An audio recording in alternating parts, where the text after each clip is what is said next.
Good afternoon, everybody. MG here, MGCovers, bringing you a college football betting preview. Auburn Tigers on the road to face Texas A&M. So we're going to give you a betting preview and also at the end, give you a free pick as well. So let's get started. First thing we're going to look at are the stats. And always remember there's two sides to handicapping. You have what we call objective handicapping and subjective handicapping. Objective handicapping, you're just looking at facts, you're looking at stats.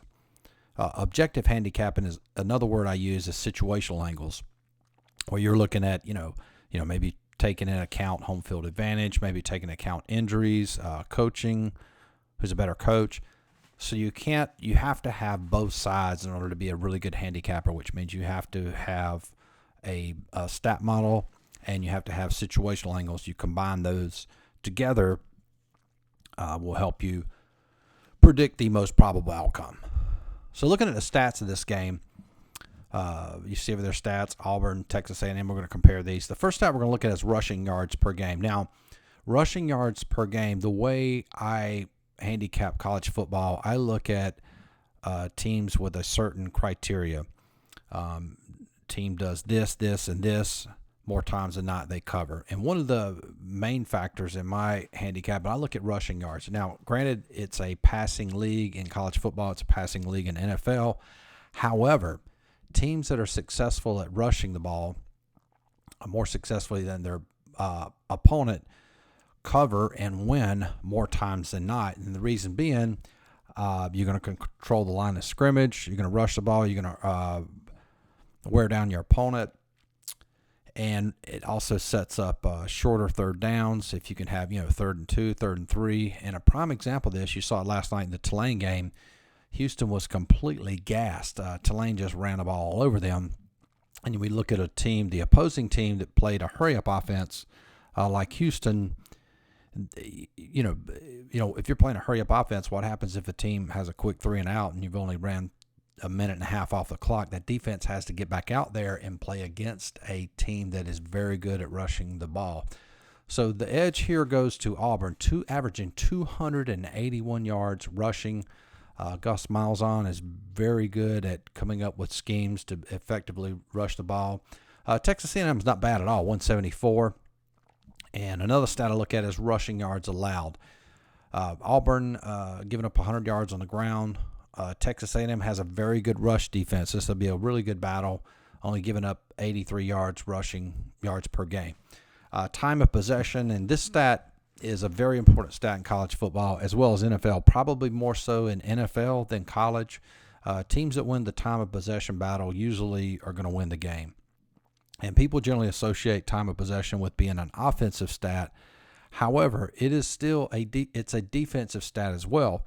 Because if a team, if an offense has a 3 and out, where they're not going to have, and they only, like that last example where they have a series where they're only using a minute and a half of the clock, well, that credit goes to the opposing team's defense. It takes down your opponent's time of possession. So teams that win time of possession generally will win and will cover. Auburn's 2-1 on the year. Texas A&M is 3-0 time of possession. They actually had the ball more in their loss to Clemson. Against the spread, both teams are doing really well. Both teams are 3-0 against the spread. Now, so when you look at this, it looks as though teams are fairly even, but I do give a slight edge to Auburn, again, because of how they're able to run the football. All right, situational angles. Again, this is more subjective, where we kind of look at, we're going to still look at some stats, but sort of in a different way.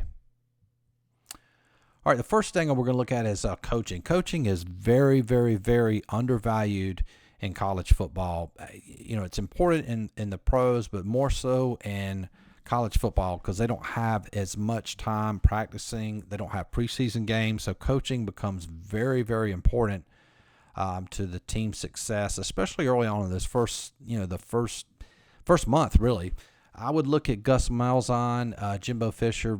I would say they're fairly even, maybe a slight edge to Jimbo Fisher, but this is really probably even as far as coaches go.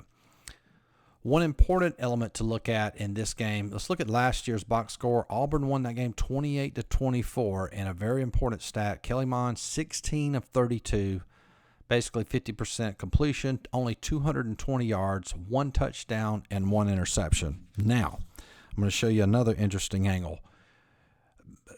Texas A&M, when they played Clemson early in the season, what was that, 2 games ago?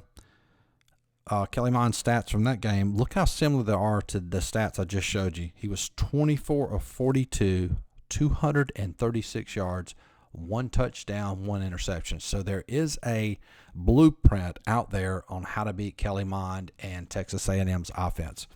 And Kevin Steele, who was the defensive coordinator last year for Auburn, still the defensive coordinator now, knows exactly how to put pressure on Mond, how to scheme and limit his success, and I think that's what you're going to see in this game as well. So I'm going to reveal my free play for tomorrow. But before we do that, don't forget you can buy all of my picks for all sports, $49.95 a month. That includes Major League Baseball. Still have a couple weeks left there. NFL, soccer. We have 5 soccer plays this weekend. NHL starting up next month, as well as NCAA basketball in November. Again, you can sign up on the website, MGCovers.com. There'll be a link in the profile. $49.95 per month. Cancel anytime. All right, final prediction on this game. Again, I think it's going to be a very low-scoring game. I'm looking at somewhere Auburn 20, Texas A&M 17. And I played this earlier in the week. I got it at +4.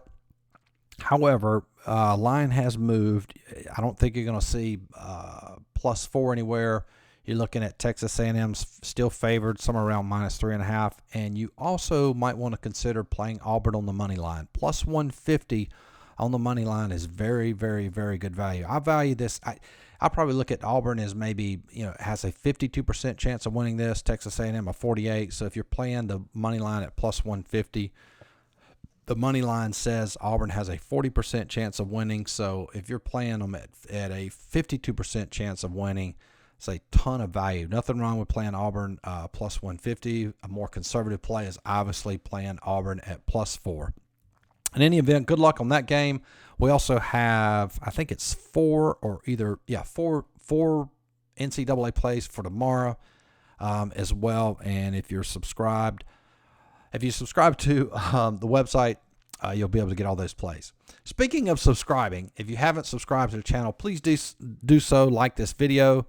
Again, you can check out all my other content on the website, MGCovers.com. Hope everybody has a profitable weekend, and we will talk to you soon. Peace.